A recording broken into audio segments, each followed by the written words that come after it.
Day 13. Today we talk about how do we take the phase 1 of what we have done beyond. So in phase 1 we essentially spoke about how do we automate this process of, hey, I have a wrench design. First of all, how do I make this wrench in FreeCAD? Then output that into OpenFOAM for my aerodynamics analysis, and that's great and all, but then how do I decide if my aerodynamics performance is not up to mark? What parameters should I actually be changing? Now for that we used FreeCAD, OpenFOAM and Dakota. Now today's problem statement is, because we now understand that aerodynamics means streamlined shape, we want to explore not just the basic parameters of length, thickness, width, etc., rather something more in the lines of a fillet radius, in the lines of a neck radius, to ensure that a wrench is more streamlined. So the scenario goes in my head that someone is probably throwing the wrench towards you, and for some reason you want to reduce the amount of drag so that maybe the wrench hits you with the maximum impact. So let's understand how that is done today. We will talk about the parameters that we are introducing and how do we close and correct the previous mistakes that we have done, and essentially make this loop all over again. So let's take a look at that. So day 13.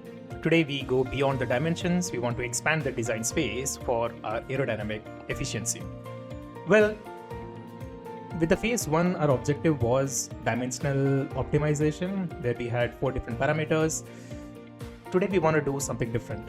We want to transition from optimizing the basic dimensions to actually optimizing aerodynamic shape features. We implement fillets, we do smoothing and certain streamlining algorithms to reduce flow separation. So let's take a look at that. So in phase 1, we converged quite quickly, but resulted in a shape that was almost identical to our baseline. The physics of the problem essentially said that, hey, the design space was restricted to rectangular, blocky shapes.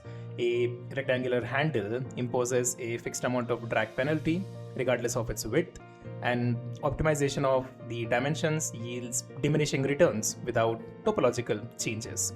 So to find significant gains, we cannot just change the size. We actually must change the topology. So what does changing topology mean? We essentially want to move from a square to a streamlined profile. The square profile that we see here, the coefficient of drag is quite high. It's because we have higher separation. But if we introduce fillets, perhaps this separation could still be reduced. And ideally speaking, we should have a streamlined profile so that all of our flow is attached. So the core philosophy begins where we want to break this CD barrier. We must introduce fillets to transition the cross-section from a high drag shape to a low drag shape. Now we introduced new morphing inputs into our already present parameters here. We have 7-dimensional design space. Now already we talked about the retained inputs of length, width, head size and angle, but the new morphing inputs are the neck radius, the handle fillet and the aero factor. So based on these, we will see how our wrench essentially changes its shape. Now a question can be asked why we did not, introduce thickness into our parameters. The only reason is we don't have the finite element analysis or structural analysis side of our solver coupled with the current engineering. So without the structural constraints, the optimizer cheats by essentially flattening the wrench to, let's say, 1 mm to minimize frontal area. This will very obviously result in structural failure. So rather, we want to fix our thickness to somewhere around 15 mm. By locking this thickness, we force the optimizer to reduce drag via streamlining the shape rather than shrinking the size. So since aerodynamic drag is linearly proportional to frontal area, we removed thickness from the loop to force topological innovation. Now there are few technical upgrades that we have done. This is dynamic reference injection, essentially solving the variable area problem.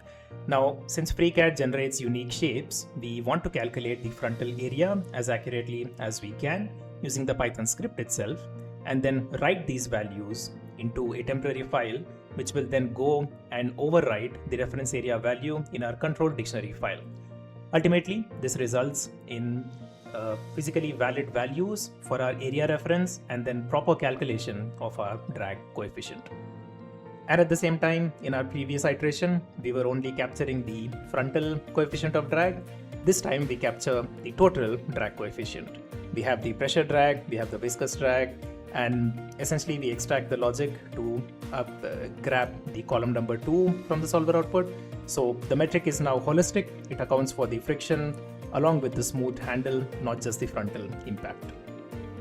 We have introduced a few robust and risk management tactics here, where handling the geometric failures is introduced into our automated loops themselves.